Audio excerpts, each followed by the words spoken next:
شیطان عام طور پہ جیسے کہ میں نے آپ کو بتایا، شیطان کی چال یہ ہوتی ہے کہ یا تو وہ انسان کو خوف کے اندر مبتلا کر دیتا ہے، مایوس کر دیتا ہے، اور یا تو پھر انسان پر اتنی امیدیں اس کو دلاتا ہے کہ انسان بالکل ہی کیا کرتا ہے، آؤٹ، یعنی گناہوں کی طرف لے جاتا ہے، اور اللہ کا ڈر، اس کو خوف بالکل ہی کسی گناہ سے نہیں روکتا۔ اس کی بڑی خوبصورت مثال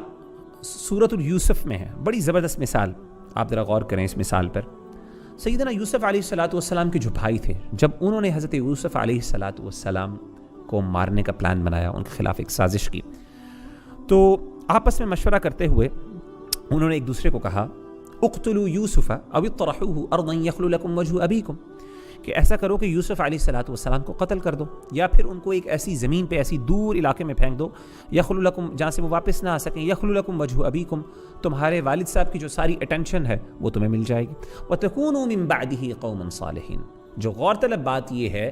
کہ یہ گناہ یا یہ غلطی کرنے کے بعد تمہارے پاس بڑا ٹائم ہے، تم کیا کر لینا، بعد میں نیک ہو جانا،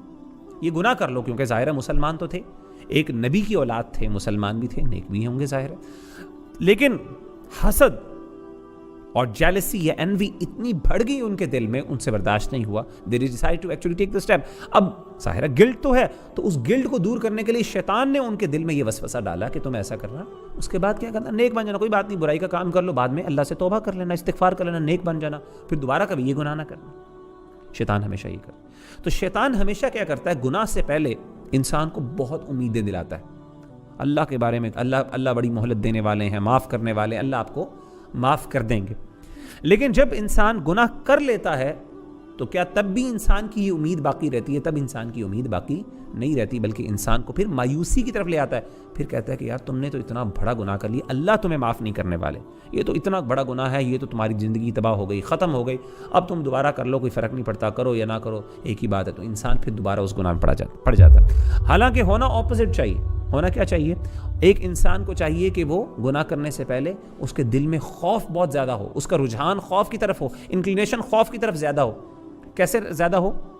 یعنی اس کو ہمیشہ یہ ڈر لگا رہے کہ یار پتہ نہیں میں گناہ کر لیا، اللہ شاید مجھے معاف نہ کرے، مجھے مہلت ہی نہ ملے معافی کی، ہو سکتا ہے میری فوراً موت آ جائے، اس گناہ کے دوران موت آ جائے، تو اس ٹائم انسان پر خوف غالب رہنا چاہیے۔ لیکن اگر فرض کریں انسان مجبوری، اپنی بشری تقاضوں کی، بشری مجبوریوں کی وجہ سے، یا اس کی کمزوریوں کی وجہ سے گناہ کر بھی لیتا ہے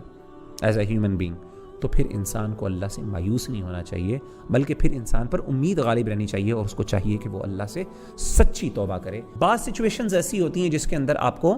یعنی جیسے کہ میں نے آپ کو مثال دی گناہوں کی، جب انسان کوئی نیکی کا کام کرے تو اس پہ چاہیے کہ اس کے اوپر وہ بہت زیادہ پر امید ہو۔ کس چیز کی امید ہو؟ یہ امید ہو کہ اللہ تعالیٰ مجھ سے یہ نیکی قبول کرنے والے ہیں۔ یہ نہ ہو کہ اس وقت انسان اتنے خوف میں ہو، پتہ نہیں یار میں نیکی کر رہا ہوں، اللہ قبول بھی کریں گے کہ نہیں، تو اس وقت یہ نہیں ہونا چاہیے۔ اس ٹائم انسان کے اوپر اللہ کے بارے میں جو امید ہے وہ غالب رہے، اور انسان پر امید ہو کہ نہیں یار میں ایک کام کروں گا، اللہ مجھ سے قبول کریں گے، اللہ مجھے درجات بلند کریں گے، اللہ تعالیٰ میرے پر رحمت کریں گے۔ اور جب گناہ کرنے لگے تو پھر کیا کرے؟